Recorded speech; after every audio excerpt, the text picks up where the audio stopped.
Many of us go through life believing that intelligence is a fixed trait. You are either born smart or you are not. This idea is not only incorrect, but it is also limiting. It holds us back from our true potential. The truth is far more empowering. Your brain is not a static object, like a stone. It is more like a muscle.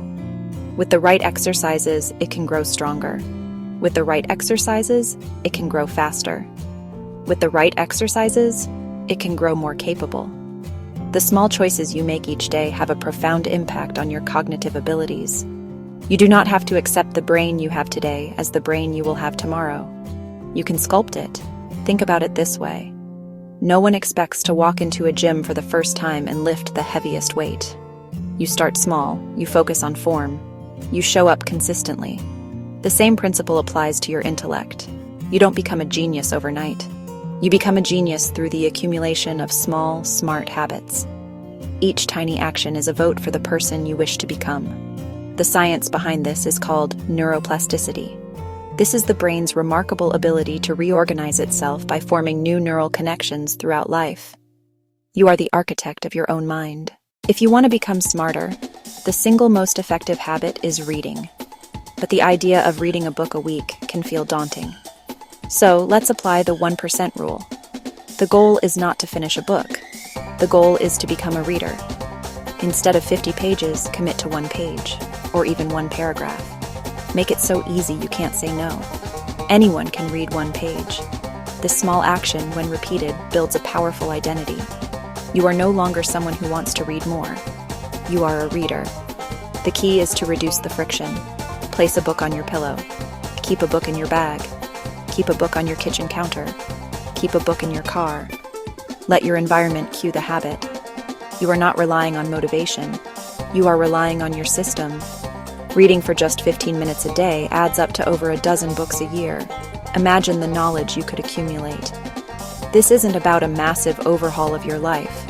It's about a tiny strategic shift that yields an incredible return on your investment of time. So, start today.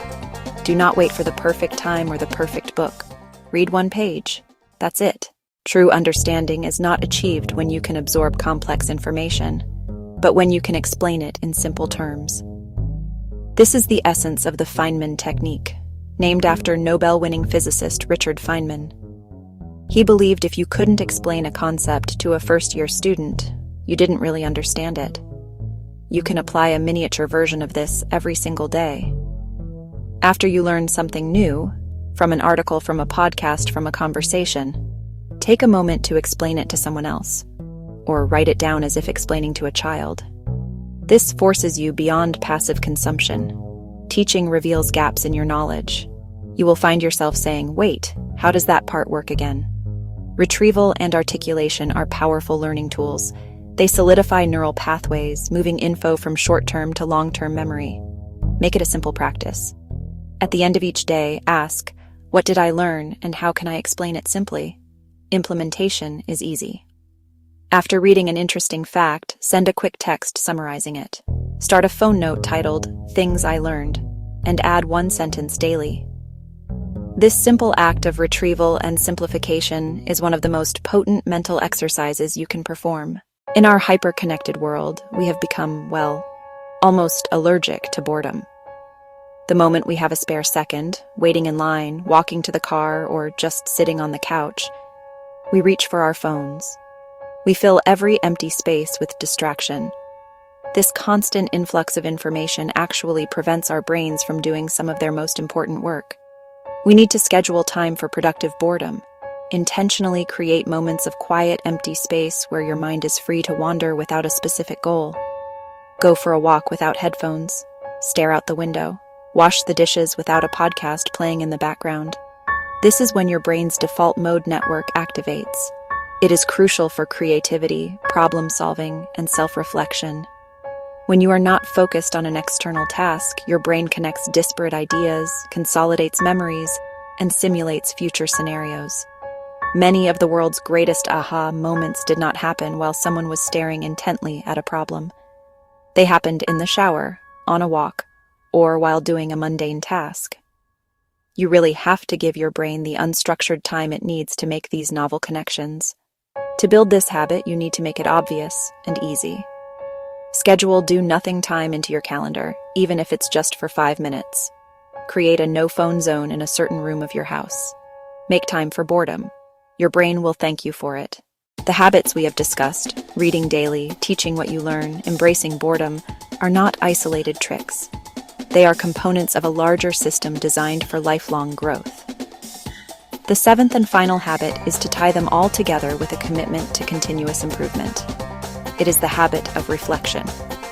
At the end of each week, take just a few minutes to ask yourself, what went well? What did I learn? What can I do 1% better next week? This simple act of review ensures you are optimizing habits over time. It keeps you engaged and conscious of your journey. Success is a product of daily habits, not once-in-a-lifetime transformations. The person who becomes smarter is not the one who crams for a test or reads 10 books in a weekend. It is the person who reads 1 page every day, who explains one concept simply, who allows their mind to wander for a few minutes. The cumulative effect of these small, consistent actions is staggering. It is, without a doubt, the compound interest of self-improvement that leads to remarkable intelligence and success in any field. Your outcomes are a lagging measure of your habits. You get what you repeat. These habits do more than just make you book smart. They make you a better problem solver, a more creative thinker, and a more effective communicator. They build the mental flexibility and resilience needed to navigate a complex and ever-changing world. By becoming a perpetual learner, you are not just investing in your intelligence. You are investing in your ability to adapt, innovate, and succeed in all aspects of your life. Your journey to becoming smarter starts today with a single small step. If you found this valuable, subscribe for more insights on building better habits.